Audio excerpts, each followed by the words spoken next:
I think we should all just kind of take a deep breath about this photo from over the weekend. Many analysts, coincidentally ones that hate Trump, are using this as evidence that, India has completely turned its back on its partnership with the United States, and that is all in response to Trump's foreign policy and his tariff policy. Now, their first problem is that this photo is from 2018, not from over the weekend. This is the photo from over the weekend. Xi Jinping has a lot more gray hair now.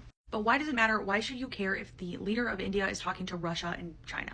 Why is this bad for the United States? These leaders met as an annual Shanghai Cooperation Organization meeting about 2 hours south of Beijing. The SCO is a Chinese-led cooperation agreement.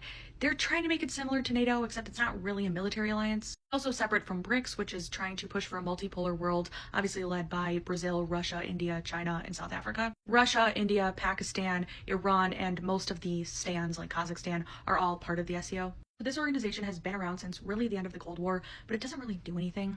The reason it's a big deal that India is involved, even though they've been involved with this for a long time, is because India has beef with China. India and China share a border. As China rises to dominance, India stands to lose territory, and they've already had skirmishes over this. The last most notable skirmish in 2020. This was Modi's first visit to China since that border dispute. But this is a big deal because the United States security establishment has long seen a strong India as a crucial partner in countering China in the Indo-Pacific as China rises to pursue hegemony. And there are many critics of Trump's tariff policy saying that Trump's hardball approach is pushing India away.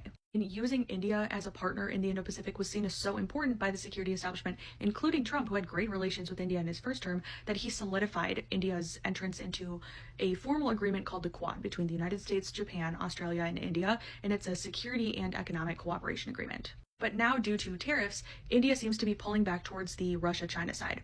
Or are they? In my opinion, the freakout over this photo is a little bit premature. After all, India's long-standing and closest friend in terms of defense agreements and such is Russia, and we know that. At least people who constantly follow this know that.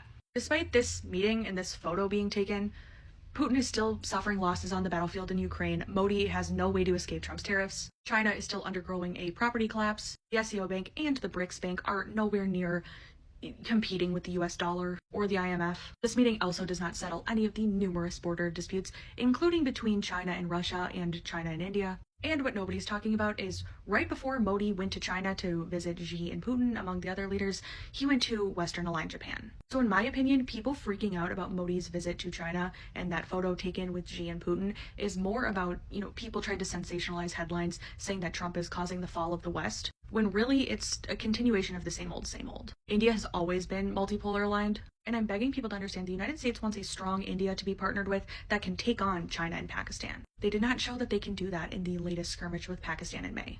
China also cannot replace the United States as a market for goods produced by India. So I think people should calm down about this.